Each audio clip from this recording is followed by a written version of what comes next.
Shalom, Shabbat Shalom, que o Espírito do Senhor esteja nos envolvendo nessa tarde para a gente dar continuidade ao nosso estudo sobre a autoridade e a gente possa, assim, entender o que Deus está querendo passar para nós, sem extremismos, né? Até porque a gente vai estar vendo nos nossos estudos também os extremos, né? Os extremos sobre os excessos de autoridades, aquilo que é, aquilo que não é, enfim, como nos comportar.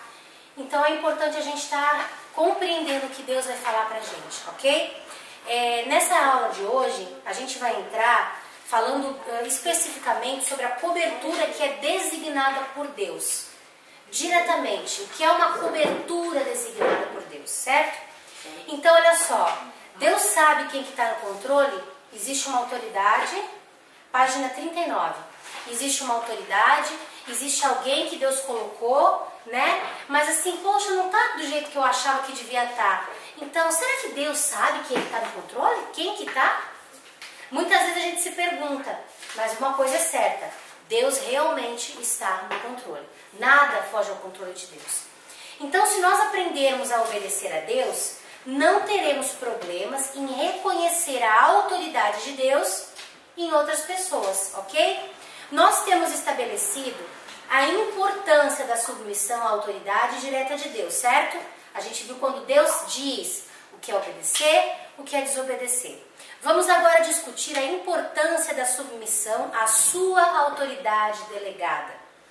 Para começarmos, iremos citar a escritura enfatizada no 2º capítulo, lá em Romanos 13, versículo 1 e 2. Então, toda a alma esteja submissa às autoridades, estão acima de si, porque não há autoridade que não venha de Deus. E aqueles sendo autoridades são aqueles que foram ordenados por Deus.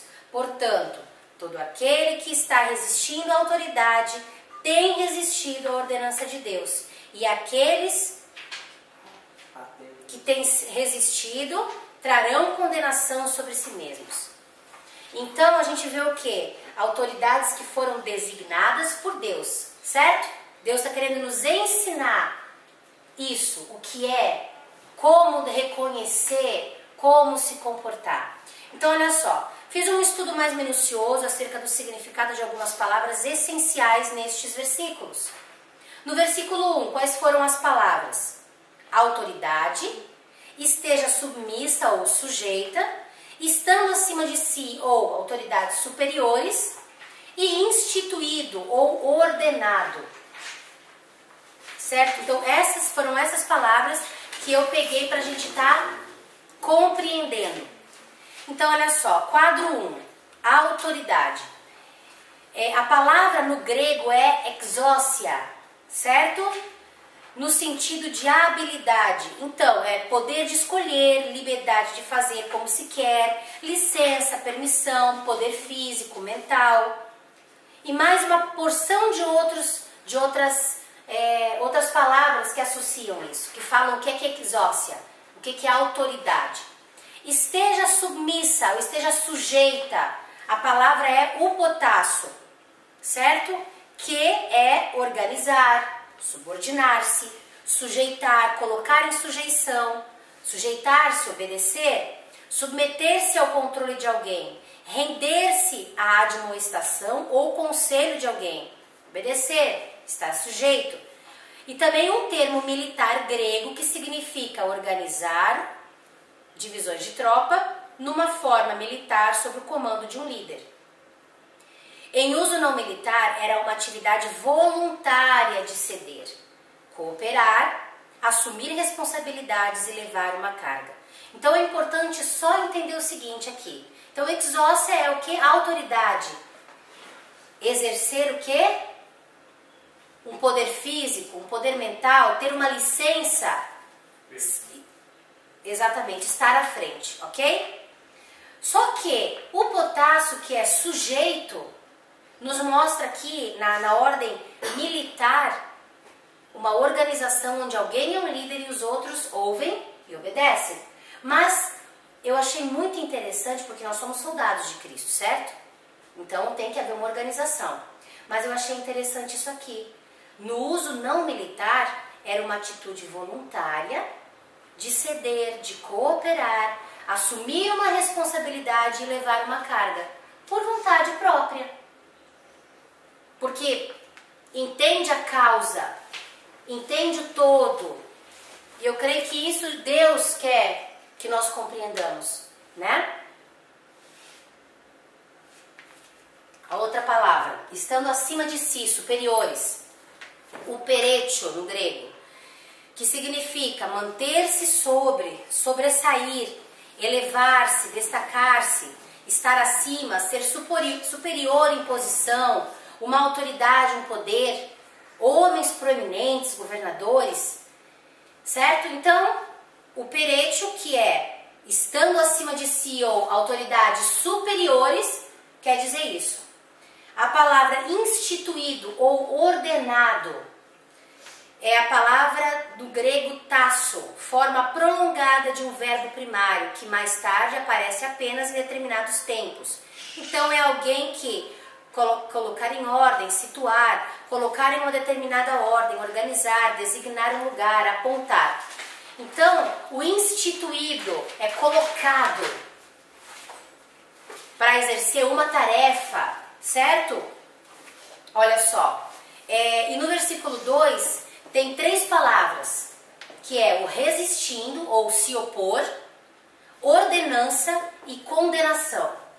Essas 3 palavras, a resistindo, ela é a palavra antitassomai no grego. E ela significa organizar-se para batalhar contra, opor-se, resistir. Ordenança é a palavra diatag, que é uma disposição, um acordo, um decreto. Foi dado uma ordenança. Então é um decreto, é uma coisa que não tem como mudar. Condenação, crima, decreto, julgamento, condenação do erro, decisão, seja ela severa ou branda, que alguém toma a respeito das faltas dos outros. Num sentido forense, sentença de um juiz, punição com a qual alguém é sentenciado, entre outras coisas mais que a gente viu ali. O que é sentido forense? É jurídico. Isso, obrigada, Camila. Obrigado. É algo científico, é algo que tem uma explicação, né, dentro da jurisdição. Tanto que aqui embaixo vem o quê? Sentença de um juiz. Foi analisado provas, contextos, situações, juntado todas as provas, as evidências. Lembra que a gente assiste?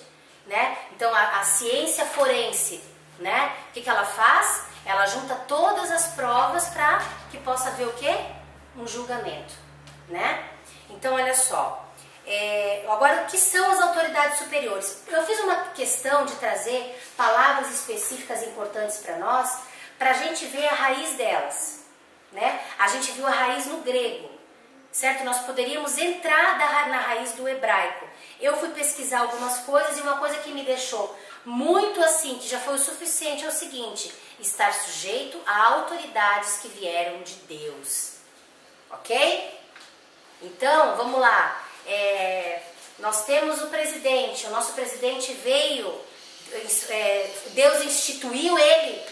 Não, ele está lá por permissão de Deus, porque Deus está no controle de tudo. A vontade de Deus com certeza era alguém com temor a ele, mas nós escolhemos os nossos governantes, certo? A gente até falou isso hoje à tarde, né? Então há uma responsabilidade, nós escolhemos. Mas vamos lá, eu devo obediência ao nosso presidente se ele determinar uma lei que seja superior à lei do nosso Deus? Não, a nossa obediência total está em Cristo Jesus, em Deus. A jurisdição, se a gente pode dizer assim, do Deus vivo, do Deus onipotente, nosso Adonai, né? Então, gente, agora a gente vai falar sobre as autoridades superiores. Então, olha só, primeiramente, quais são essas autoridades superiores? Né? O que é superior? Que nem a gente acabou de ver ali. Mais notado. Certo? Então, neste texto específico, Paulo se referia a autoridades civis ou governamentais levantadas por Deus. Contudo, essas palavras de exortação se aplicam não somente a líderes governamentais, mas também incluem todas as outras áreas de autoridade delegada. A Brit Hadashah, ou o Novo Testamento, fala sobre 4 divisões de autoridades delegadas: civis, na igreja, na família e social. Falando de autoridade social, nós podemos incluir o quê? Empregados, professores e patrões, né? Os nossos chefes. O que mais que a gente pode colocar que nós tivemos? Autoridades sociais. Os policiais, né? Professores, enfim. A Brit Hadashah dá regras específicas para cada área. Contudo, na maioria dos casos, os conselhos ultrapassam as bordas e se aplicam para todas as áreas de autoridade delegada. Observe as 2 primeiras palavras. Todo homem. Então, ninguém está isento. Então, coloque isso na sua mente. E isso é um comando, não é uma sugestão. O Senhor não nos dá pistas e nem recomendações. Ele dá uma ordenança, uma ordem. Todo homem esteja sujeito às autoridades delegadas por Deus. Ele continua: todo homem esteja sujeito às autoridades superiores. Todo homem deve ser sujeito às autoridades, porque é Deus quem coloca elas, todas elas em nossa vida. A origem de toda autoridade está em Deus. Não há exceção. Ver palavra instituída e ordenada. Então aqui a gente vê o seguinte, a gente deu aquele exemplo de uma autoridade, digamos, superior, que nós precisamos respeitar e honrar, que é o nosso presidente, que são os nossos presidentes, que são policiais e tudo mais. Certo? Então, eles estão colocados lá, mas o que eles falam não é superior ao que Deus fala. Então, eu vou obedecer cegamente às ordenanças dos meus governantes? Não, mas eu vou obedecer à autoridade de Deus. Mas isso me dá direito de curtir, zombar? Não. Certo? Então, eu devo honrar toda a autoridade. Quer ela mereça ou não mereça. Certo? De nenhuma maneira esta palavra implica em acaso. É uma ordenança direta. Uma vez que é Deus quem estabelece todas as autoridades, nós nos recusamos a obedecê-lo quando desonramos ou recusamos a nos submeter a elas. Cientes ou não, resistimos à ordenança ou ao reinado de Deus. Quando nos opomos contra a autoridade delegada por Deus, estamos nos opondo contra o próprio Deus. Quando nós, como cristãos, temos contato com autoridades, precisamos ver além da personalidade ou posição de honra. Nós obedecemos a homens em posições de autoridade porque a autoridade de Deus está sobre eles. Quer sejamos atraídos pela pessoa ou não, quer concordemos com ela ou não, quer ela esteja naquela posição ou não, nós devemos, no mínimo, honrá-la. Se eu não puder obedecê-la, porque é algo que destrói o mandamento de Deus, que destrói a Torá, que destrói quem é Jesus, que vai contra, eu devo obedecer? Mesmo assim, honrar. Pois é. O que é honrar? Vamos lá. Quando Paulo estava falando sobre Jesus, não era Paulo, era Barnabé e Pedro. Daí a autoridade superior, os fariseus, vieram e disseram para ele o quê? Não te é lícito pregar sobre esse homem, fica quieto. Se tu não ficar quieto, tu vai preso.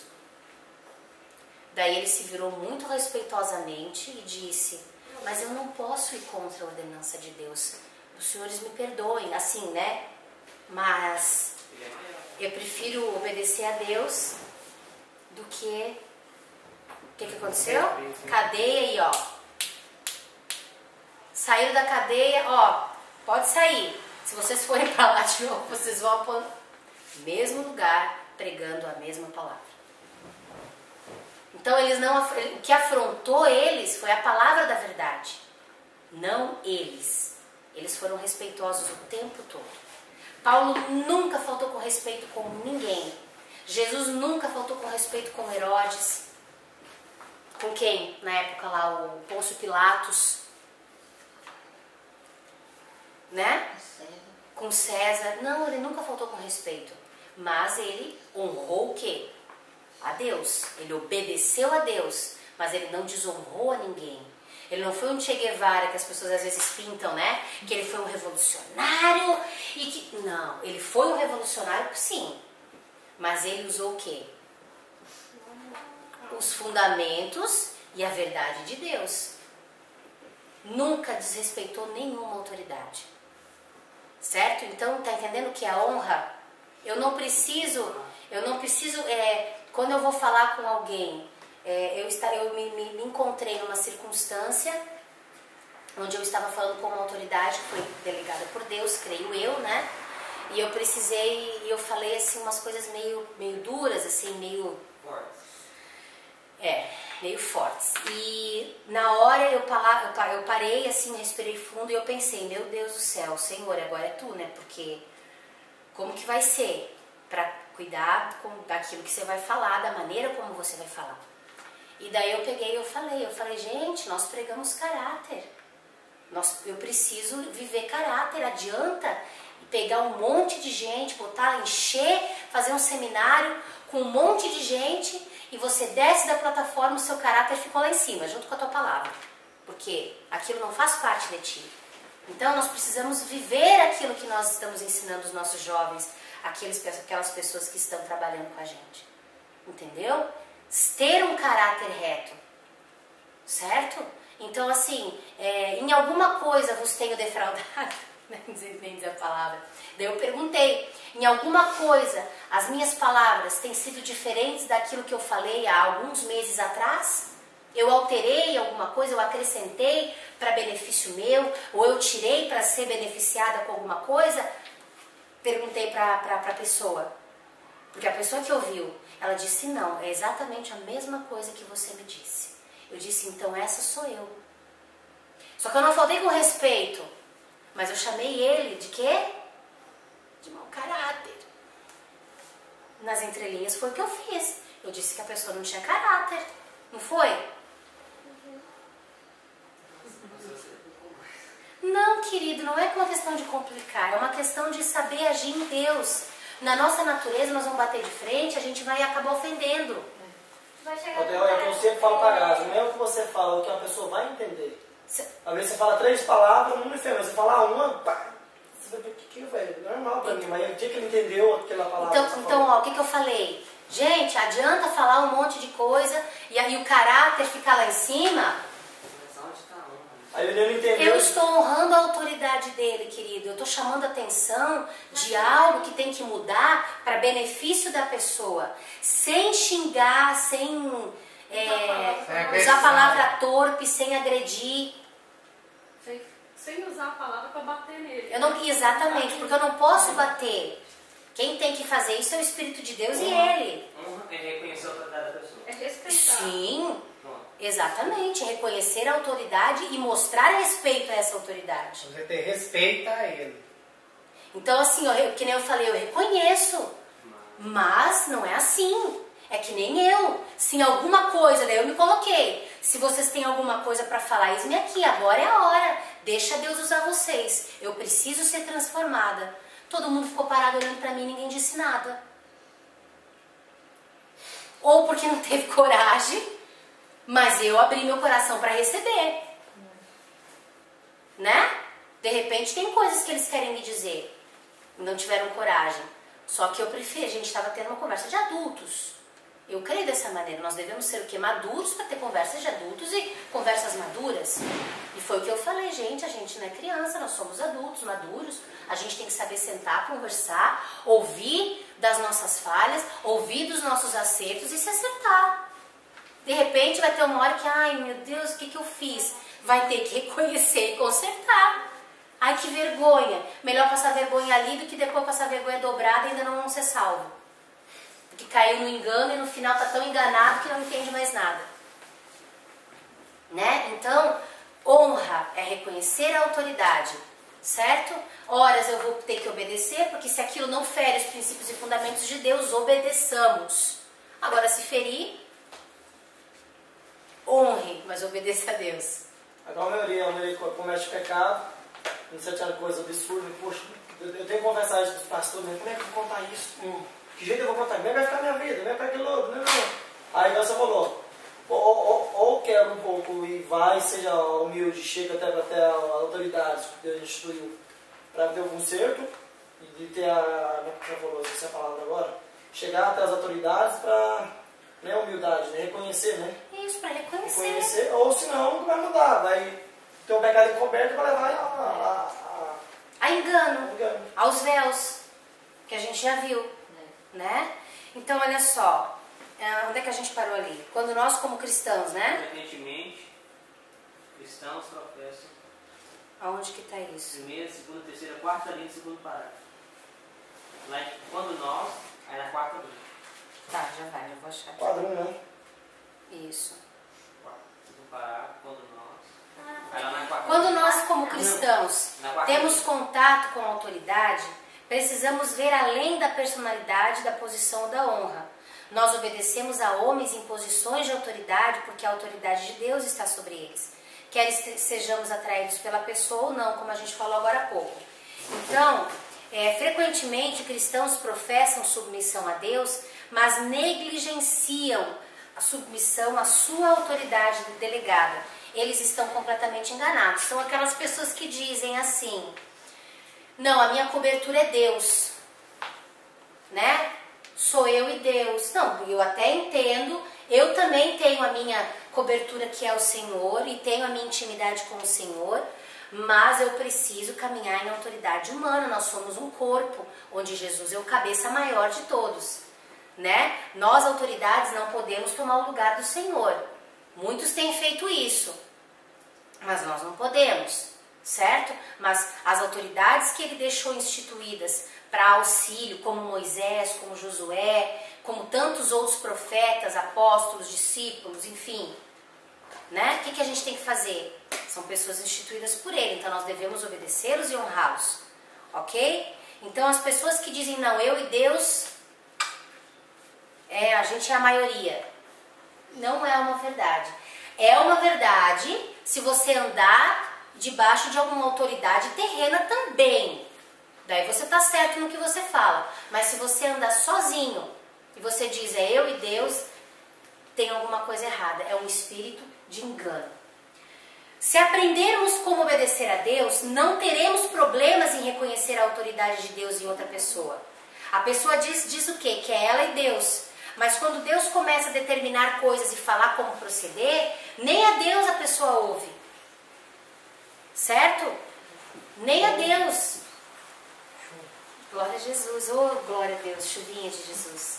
Né? Então, nem a Deus as pessoas ouvem, na verdade. Elas ouvem quando Deus fala o que elas querem ouvir.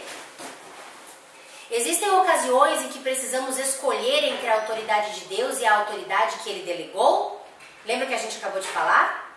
Sim, existem momentos que isso acontece, mas não tão frequentemente quanto a maioria dos cristãos acredita e faz atualmente. Então desagradou, já se levanta, já não obedece, em vez de sentar e conversar e tirar dúvida com o pastor, ou chegar e dizer, olha, pastor, eu não estou entendendo essa linha que o senhor está tomando, ou que a senhora está tomando. Eu não estou entendendo o que você quer dizer com isso. Por que está acontecendo dessa forma? Ou por que a senhora agiu de outra forma? Isso é errado? Não, de maneira alguma. Errado é a forma que eu vou fazer isso.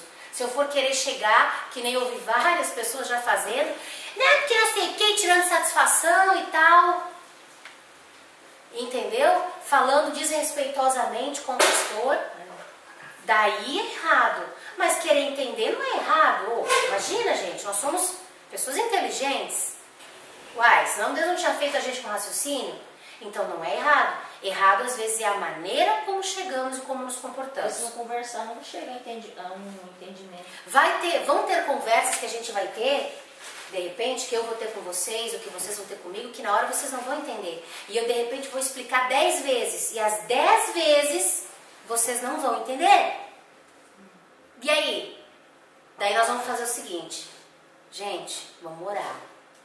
Você ora dali, a pastora vai orar daqui, e Deus vai ou vai me dar uma estratégia para falar a tua língua para que tu entenda, ou ele mesmo vai fazer você entender o que está passando. E Deus faz, gente. É pior que você falou o seguinte, muita gente entende diferente. Às vezes você fala do jeito aqui que eu entendo do meu jeito, do outro jeito, do outro jeito.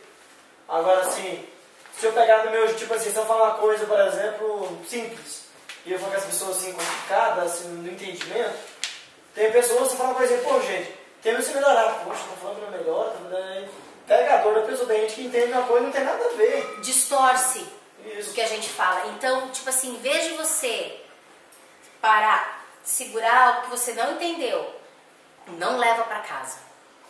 E é o seguinte, sim. Resolve na hora, porque com certeza vai ter distorção. Agora você falou, querendo ou não, todos nós estamos... o cara não tem uma função no corpo, um modificando o outro. Um caiu, outro levanta, poxa, cuidado com a parede ou cuidado com a luminária, um ajudando, um ajudando o outro. Aí tem pessoas que têm as visões mais amplas para ver todos os lados. Sim. Tem pessoas que não vê a porta, não vê a parede, bate ali, bate, derruba tudo. Então, eu tive uma conversa com uma pessoa que foi assim, que eles estavam tomando uma decisão sem enxergar o total. E daí eu conversei com essa pessoa, ela disse assim pra mim, meu Deus, eu não tinha visto por esse ângulo.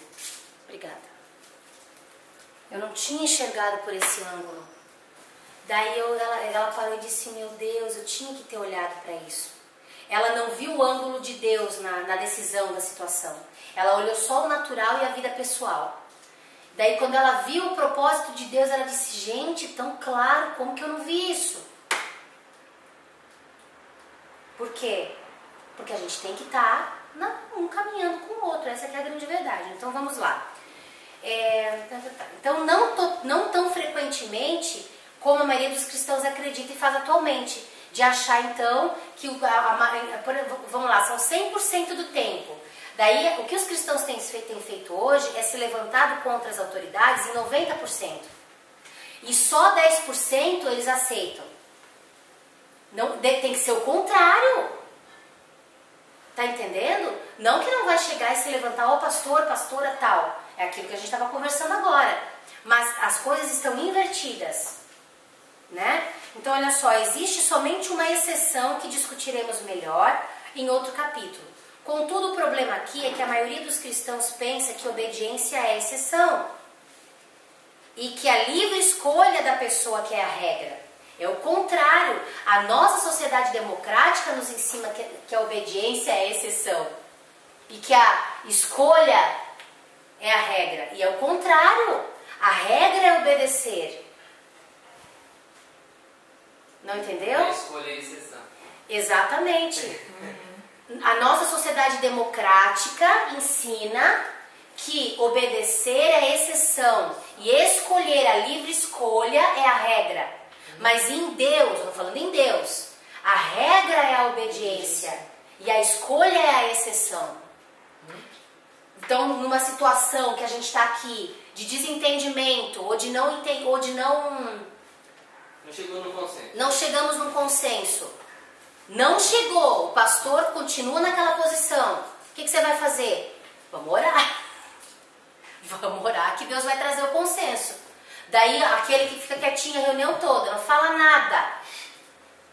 Daí chega lá fora, reúne uns 2, uns 3, uns 4, quando você vê o negócio tá feito. Aí pensa, vamos gravar para todo mundo ver, que aí quer fazer a caveira com todo mundo. Tá entendendo? Então, não tem coragem de chegar e conversar não, com ele. exatamente. Eu entendi isso mesmo, é isso mesmo. Vamos sentar. E isso tem que sentar. Foi isso que eu entendi, é isso que eu quero dizer. Conversar. Mas tá errado assim, puxa vida. Glória a Deus. Existe somente então aquela uma exceção que a gente vai falar mais tarde. Se seguirmos então este tipo de questionamento que a gente comentou agora, seremos levados a um curso de destruição. As consequências, como nós já vimos anteriormente, são severas. Lembra que nós vimos lá atrás com Caim, com Saul, né?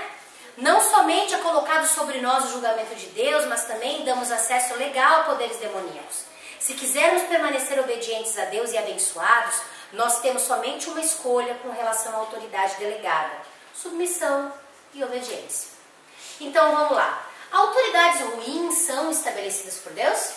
Não. O que vocês acham? Autoridades, né? Autoridades divinas. permissão de Será Deus? que elas são estabelecidas por Deus também? Acho que não. Eu acho que são Permitidas. permitidas. É? Então, Das ruins. Depende do sentido, eles já não levaram, né? vamos lá, então vamos ver aqui. Às vezes Deus pode também aprender. É, isso também. Então, olha só. Então, fomos instruídos que toda autoridade é instituída por Deus e devemos reagir a elas com respeito e com submissão. Geralmente, neste ponto, muitas barreiras são erguidas na mente das pessoas. O argumento comum é: eu conheço líderes que são rudes e só fazem o que é mal. Como você pode me dizer que eles foram instituídos por Deus?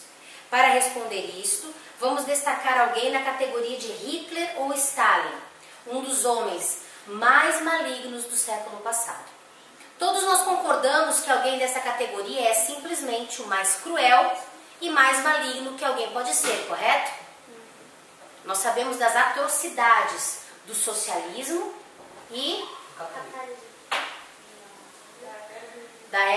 do anarquismo, né? Do anarquismo, que é, no caso, o socialismo, e o Reich lá do nazismo. As consequências do racismo, de tudo de ruim, porque ele quis falar de uma raça pura. Que raça pura que é essa, né? Só no Éden, depois do Éden do pecado, a raça pura é só o sangue de Jesus. Então falemos então sobre o faraó que governou sobre o Egito. Ele definitivamente está sob a mesma categoria.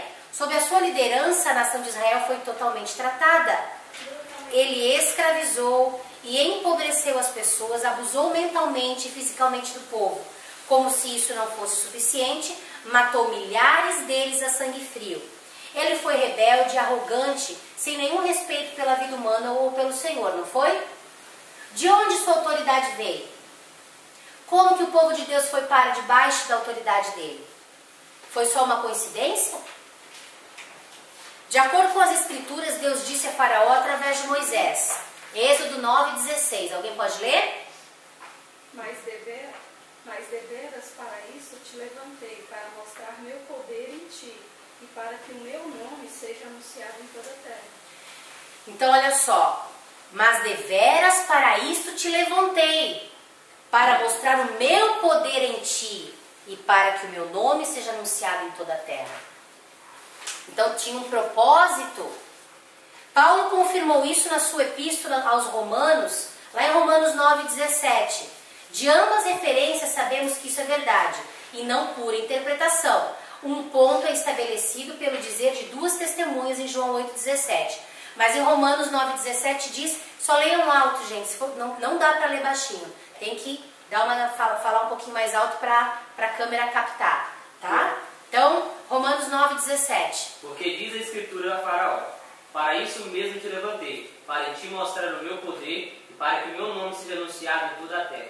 João 8:17. E na vossa lei está também escrito que o testemunho de dois homens é verdadeiro. Então não há dúvidas de que foi Deus e não o diabo que levantou e estabeleceu o Faraó nesta posição de autoridade. O diabo usou o Faraó. Mas mesmo o Faraó fez só aquilo que Deus queria. Ele só foi até onde Deus permitiu, aonde Deus deixou ele ir. Coleira do Senhor. Em outras palavras, Deus deu a Faraó a autoridade sobre os descendentes de Abraão. Isto simplesmente responde que toda autoridade é estabelecida por Deus. Vamos discutir agora como que eles foram parar sobre a autoridade de um líder tão mau. Por que Deus permite alguém estar debaixo de uma autoridade ruim?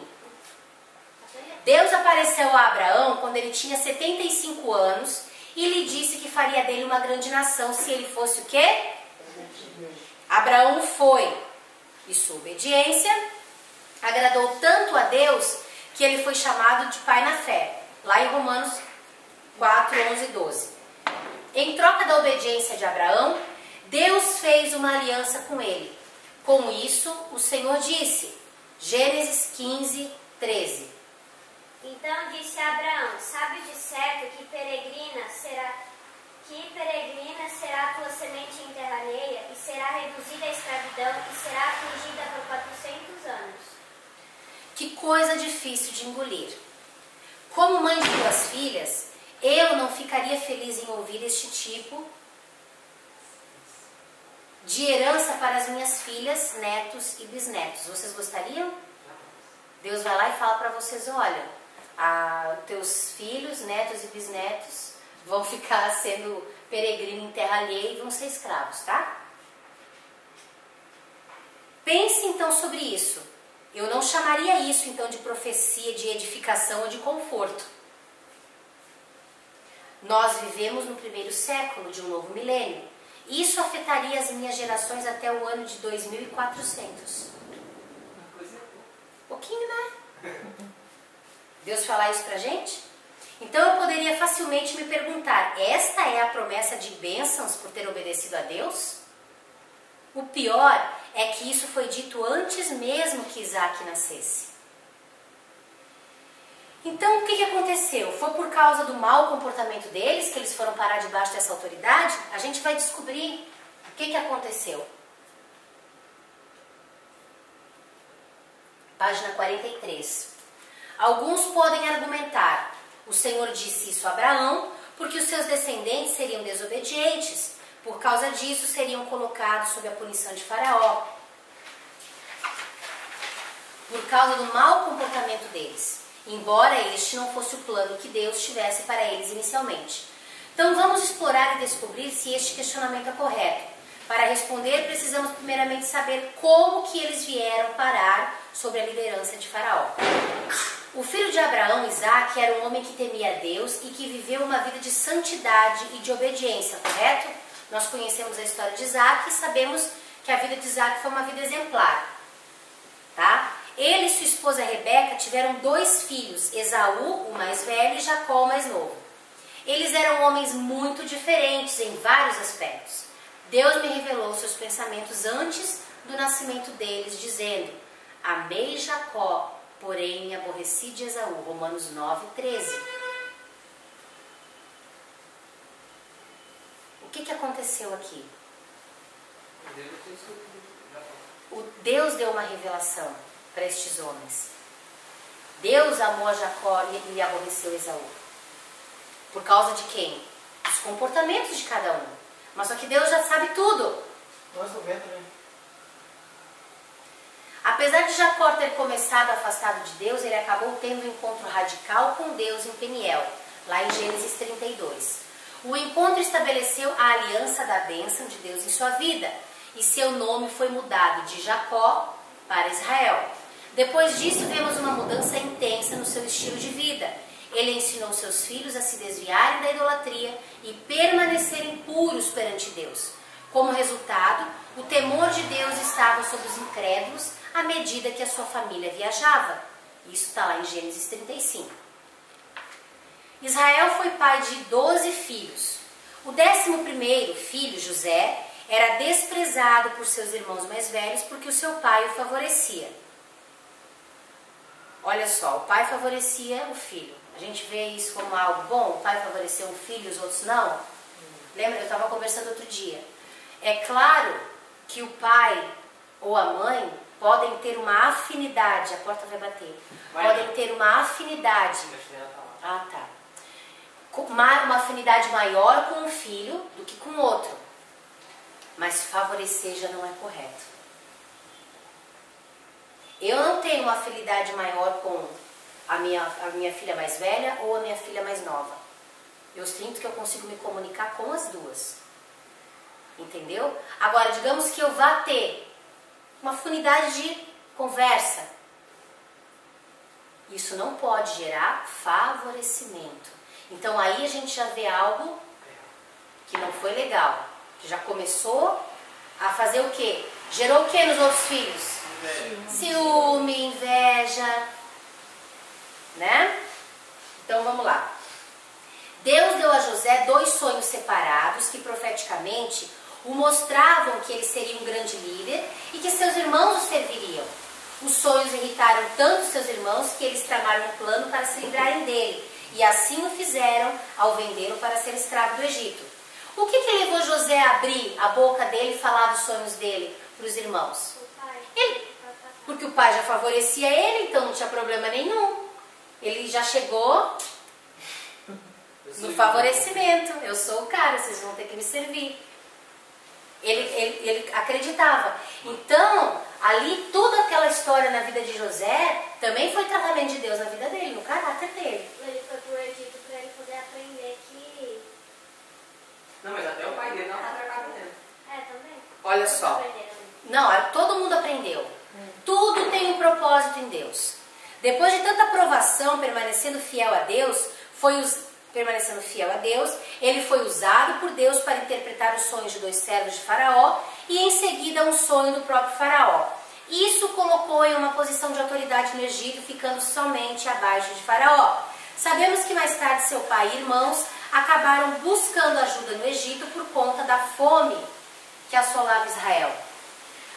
José estava numa posição em que poderia se vingar da traição de seus irmãos, mas ao invés disso ele os confortou. Gênesis 45, do 4 ao 8, alguém pode ler? E disse José a seus irmãos: peço-vos, chegai-vos a mim. E chegaram-se. Então disse ele: eu sou José, vosso irmão, a quem vendeis para o Egito. Agora, pois, não vos aflijais, nem vos inflameis contra vós mesmos, por me haverdes vendido para cá. Porque para a conservação da vida, Deus me enviou adiante de vós. Porque já houve 2 anos de fome no meio da terra, e ainda restam 5 anos, sem arar e sem colher. Pelo que Deus me enviou adiante de vós, para preservar a vossa posteridade na terra, e para guardar-vos em vida por um grande livramento. Assim não foste vós que me enviastes para cá, senão Deus, que me tem posto por pai de Faraó, e por senhor de toda a sua casa, e como regente em toda a terra do Egito. Então, mesmo depois que ele passou por tudo que ele passou, ele entendia ainda que Deus estava no controle de cada fato, de cada acontecimento. Porque, gente, falar, agir da maneira como ele agiu, é Deus purinho na vida da pessoa. Quantos anos Deus teve para trabalhar na vida de José? Não é? Então, olha só, após esta resposta, você deve estar se perguntando se ele passou tanto tempo no Egito a ponto de distorcer o ponto de vista dele. Talvez ele tenha se esquecido dos anos de dor, de traição e de sofrimento passados. Afinal de contas, como poderia um Deus de amor fazê-lo passar por tanto sofrimento? Como que ele pôde permitir que o filho mais fiel e obediente de Israel passasse por tantas dificuldades em escravidão numa prisão solitária por mais de 12 anos, quando na verdade ele era inocente? Porque ele foi julgado injustamente em vários aspectos, a gente sabe. O último mesmo que colocou ele na cadeia foi um ataque de sedução, que ele fez a coisa certa. Só que, mesmo fazendo a coisa certa, isso foi usado contra ele. Só que como que ele reagiu? Né? Lembre-se de que da boca de 2 testemunhas uma palavra é confirmada. Ouça o que o salmista disse anos mais tarde. Chamou a fome sobre a terra, quebrou toda a haste e plantava a haste de planta para pão. Enviou perante eles um homem, José, que foi vendido por escravo, cujos pés afligiram com grilhões, o ferro entrou na sua vida, até o tempo em que lhe chegou a palavra dele, a palavra do Senhor o provou. Então vamos examinar melhor esta passagem. Primeiro, Deus e não o diabo ou as circunstâncias planejou a fome para chamar o povo à obediência, ao arrependimento, para se voltarem para Deus. Segundo, como José disse, Deus o enviou adiante de sua família. Não foi ninguém que o fez. O próprio Deus o enviou, como diz a palavra de Deus. José não estava enganado. Ele estava falando pelo Espírito de Deus. Terceira situação. Todo este sofrimento foi um teste ou um processo de purificação para José. Ele foi provado no seu caráter. Quarto, ele foi ferido com grilhões e ferros. Prisões naquela época eram piores, muito piores que as prisões de hoje. Não dá nem para comparar. O que é grilhões? Eram como se fossem... como é que chama? Uma pulseira. Não tem esses braceletes hoje em dia que o pessoal usa, grosso? Só que era de ferro, nos pés e com correntes. Às vezes eram correntes que ligavam, ou às vezes eram aqueles ferros que a pessoa tinha que carregar para onde ela ia. Né? Ou pregado na parede, ou pregado no chão. Enfim, isso são grilhões. Então, olha só. Tudo isso aconteceu para quê? Para que um grande livramento viesse sobre esse povo. Certo? Livramento do quê? Da fome e depois da escravidão do Egito. Da escravidão do Egito. Primeiro, o povo, porque ia morrer todo mundo, gente. Fome, 7 anos de fome. Certo? Daí o povo veio para o Egito e daí ficou 400 anos lá. Se cumpriu aquela palavra, a profecia. E depois foi liberto do quê? Da escravidão. Saiu debaixo da mão de Faraó para encontrar o quê? Servir a Deus e a liberdade. Certo? Então temos José afirmando que o próprio Deus o mandou para o Egito. Grande livramento? Espere um pouco. Não foi a desobediência dos descendentes de Abraão que os trouxe sobre o reinado de Faraó, mas o plano de Deus. Para completar, Deus sabia de antemão que pouco tempo depois da morte de José, outro faraó se levantaria e trataria o povo de Israel com crueldade. Isso está lá em Êxodo 1, do 8 ao 14. Deus havia dito a Abraão, anos antes, que eles seriam afligidos durante 400 anos. Então, como poderia isto ser um grande livramento do Senhor? Como que ele pôde considerar isto um livramento, enquanto ele mesmo sofreu tantas dificuldades? Alguns devem se questionar, por que Deus não deu a Abraão descendentes com sabedoria, para que eles pudessem oferecer, ao invés do Egito, provisões e alimento para os 7 anos de fome? A razão é clara, Deus os queria sob o domínio do faraó, porque ele planejou assim. Por que ele planejou assim? Para que toda a terra conhecesse o que Deus de Abraão, Isaque e Jacó fez. Por quê? Porque o Egito era a nação mais poderosa e mais conhecida da época. Depois que Deus e que a glória e o poder dele se manifestou no povo egípcio, todo mundo conhecido ouviu falar de quem era Deus. Certo?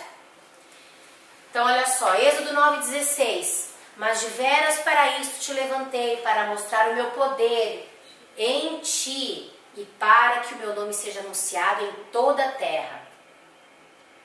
Antes disso, os únicos que conheciam o Senhor eram Abraão, Isaque, Jacó e seus descendentes. O restante do mundo não conhecia o Senhor de Abraão, Isaque e Jacó. É por isso que quando Moisés chegou para Faraó, dizendo que em nome do Senhor deixasse Israel ir, ele respondeu, Êxodo 5:2. Mas Faraó disse, quem é o Senhor, para que eu obedeça a sua voz? Para deixar ir Israel?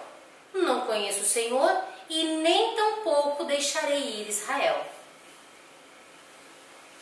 Faraó e todo o Egito não conheciam a Deus. Contudo, quando Deus operou os seus sinais para libertar o povo, isso mudou.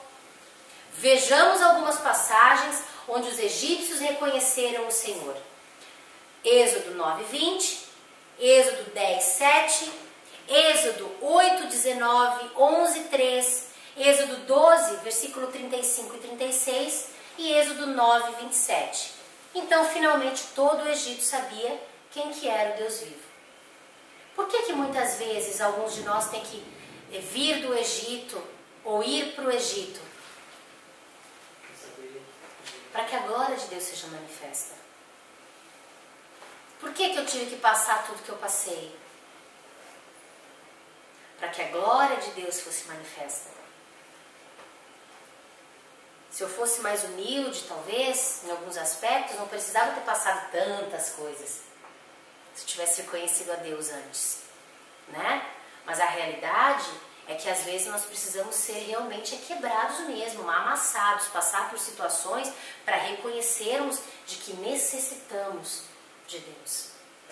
De que sem Ele... Se a gente for mais malhado, demora menos. Oh, muito menos. Quanto menos a gente lutar com Deus, mais rápido é.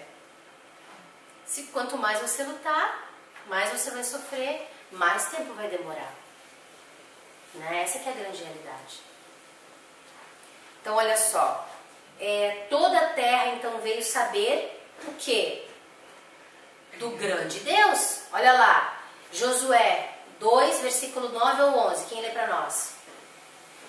e disse aos homens: Bem sei que o Senhor vos deu essa terra e que o pavor de vós caiu sobre nós, e de todos os habitantes da terra estão esclarecidos diante de vós. Porque temos ouvido que o Senhor secou as águas do Mar Vermelho diante de vós, quando saíeis do Egito, e que fizestes aos 2 reis dos amorreus, a Sion e a Og, que estavam do outro lado do Jordão, dos quais vos totalmente destruístes. Então logo ouviram essas coisas, desfaleceu o nosso coração, e em ninguém mais há ânimo algum, por causa da vossa presença. Porque o Senhor vosso Deus é Deus em cima do céu e embaixo da terra. Olha só. O que manda? Eles perceberam quem que era o Deus Todo-Poderoso. Cuidado com esse povo aí, cuidado. O Deus deles realmente é Deus no céu, Deus na terra e Deus embaixo da terra. Ninguém pode com ele, não. Então o conhecimento não era só por causa da glória dele, mas também por causa da sua redenção, da libertação que ele trouxe. Os primeiros frutos foram manifestos quando aquela prostituta e toda a sua casa foram salvas. Raabe. Todos sabemos que Raabe é a bisavó do rei Davi, também da linhagem de Jesus Cristo. Então isso não teria acontecido se Deus não tivesse declarado ao redor da terra o seu nome ao abater Faraó. Porque Raabe, quando Josué chegou, quando os espias chegaram, que eles falaram quem eles eram, Raabe, opa, já ouvi falar, ai, o Deus de Israel, que acabou com o povo do Egito, vem cá, eu vou emprestar o melhor quarto para vocês ficarem por aqui. Se ela não tivesse ouvido falar, ela teria feito isso? Não. Então Deus tem um plano para tudo, certo? Centenas então de anos após o êxodo do Egito, ainda havia evidências do temor de Deus entre as nações. Por quê? Ao chegar a Arca da Aliança do Senhor, lá em 1 Samuel 4, do 5 ao 8, ao arraial, todo Israel gritou com um grande grito de júbilo, até que a terra estremeceu. Os filisteus, ouvindo a voz de júbilo, disseram: que voz de tão grande júbilo é esta no arraial dos hebreus? Então perceberam que a Arca do Senhor era vinda ao arraial. Por isso, os filisteus se atemorizaram, porque diziam: Deus veio ao arraial. E diziam mais: ai de nós, tal nunca jamais sucedeu antes. Ai de nós, quem nos livrará da mão destes grandiosos deuses? Estes são os deuses que feriram os egípcios com todas as pragas junto ao deserto. E cada praga que Deus trouxe afrontava um Deus estranho do Egito. Não foi simplesmente coisas aleatórias que Deus escolheu. Cada praga que foi enviada foi para mostrar que o poder dele era superior àqueles deuses estranhos e mentirosos. Então a palavra hebraica usada para deuses é Elion. Essa palavra é usada quase 2000 vezes no Velho Testamento para identificar o Senhor Deus a quem servimos. Ela é usada 32 vezes somente no primeiro capítulo de Gênesis, identificando o nosso Deus e Criador. Portanto, poderia certamente ser traduzida Deus com letra maiúscula ao invés de deuses com letra minúscula. Até mesmo os filisteus tremeram centenas de anos depois, embora eles não o servissem. Eles sabiam muito bem quem é o verdadeiro Deus vivo. Os filisteus, né, gente? Um povo completamente Quem foi que pagão. roubou a arca? Oi? Quem foi que roubou a arca? Em que tempo? Antes do rei Davi. Não, eles não roubaram, não. Ela foi perdida durante a batalha, não foi? Foi. Porque eles... Teve uma situação lá que aconteceu na época de que Samuel assumiu como profeta. Como é que é o nome do profeta? Eli. Ofni e Finés. Isso.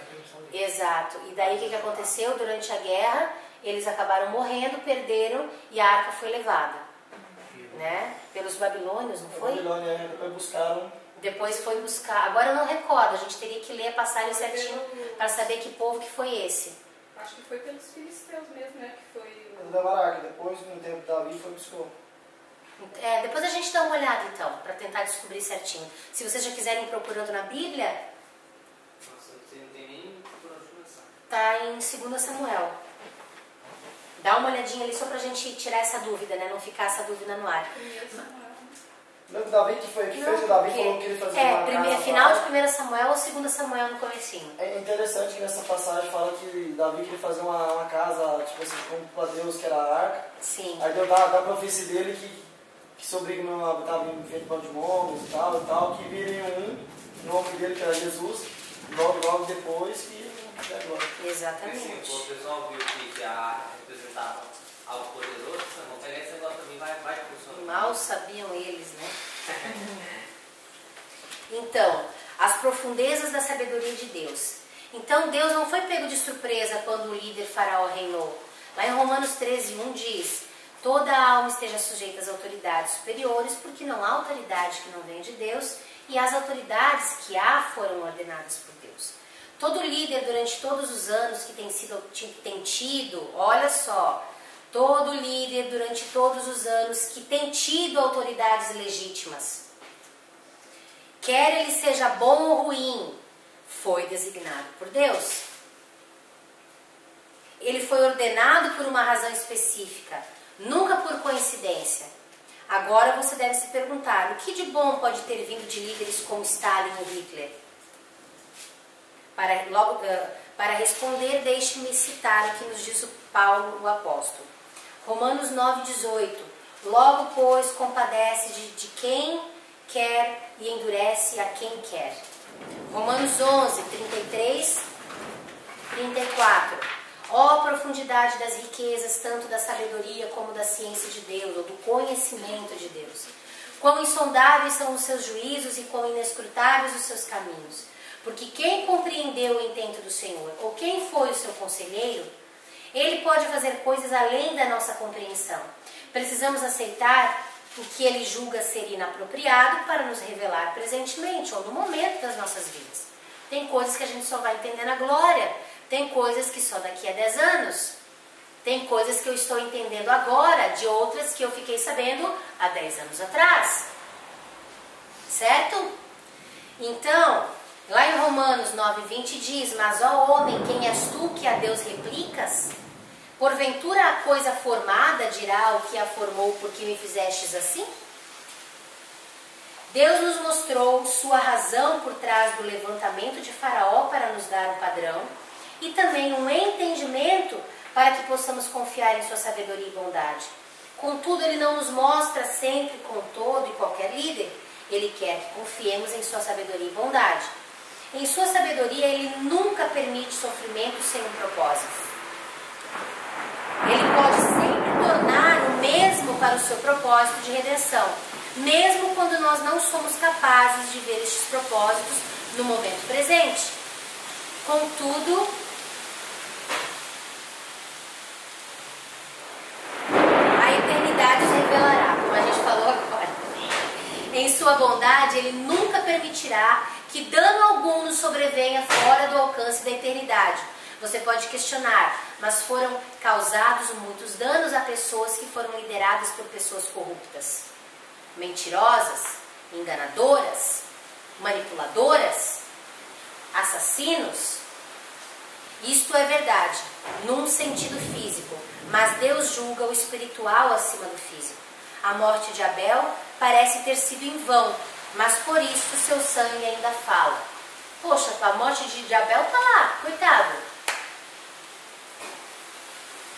Hebreus 11:4. Pela fé, Abel ofereceu a Deus maior sacrifício do que Caim, pelo qual alcançou o testemunho de que era justo, dando Deus testemunho dos seus dons. E por ela, depois de morto, ainda fala. No que? Na obediência e na forma como ele operou diante de Deus. Que nós temos falado, né?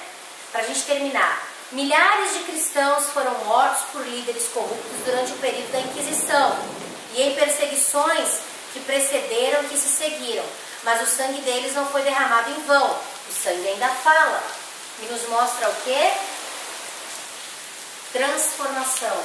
Nos mostra coragem, ousadia. Amém? Então hoje, a gente vai ficar por aqui. Não, a gente vai terminar aqui rapidão. 1 Timóteo 2:1-3. Quem lê para nós? Admoeste-te, pois, antes de tudo, que se façam deprecações, orações, intercessões e ações de graças por todos os homens, pelos reis e por todos os que estão em eminência, para que tenhamos uma vida quieta e sossegada, em toda piedade e honestidade, porque isto é bom e agradável diante de Deus, nosso Salvador. Então nós devemos o quê? Afetar os nossos líderes ou estas lideranças com as nossas orações. Oi? Tá fechado. Os efeitos podem ser de tão longo alcance quanto a escolha e a seleção dos líderes. Com tudo isso, porém, ainda pode haver exceções. Os apóstolos e santos da igreja primitiva frequentemente encontravam autoridades más e cruéis que os perseguiam. Eles não estavam sofrendo porque não estavam orando e nem porque não estavam vivendo em santidade. Pelo contrário, aqueles líderes tinham seu papel nos propósitos de redenção de Deus. Todas essas histórias serviram para nos mostrar o que? A verdade do Senhor, né? Tem uma canção da Mara Lima que fala: eu sou a semente do sangue, né? Dos irmãos que morreram clamando e chamando o Senhor. E nós sabemos o que? O propósito de cada um, a direção de cada um. E muitas vezes não parece justo, correto, mas nós mesmo assim devemos confiar, certo? Então, se algum líder teu está se manifestando de uma maneira má, cruel, ora por ele, apresenta a vida dele diante de Deus, né? A gente vai falar sobre vários tipos de liderança e existe um checkmate para isso, existe um limite, existe um limite, gente. Não é às cegas e nem de qualquer maneira. Há uma responsabilidade também para os líderes, não só para os liderados. Ok? Então, gente, a gente fica por aqui hoje, onde falamos das autoridades delegadas, e semana que vem a gente dá continuidade. Ok? Gente, Deus abençoe vocês. Até mais.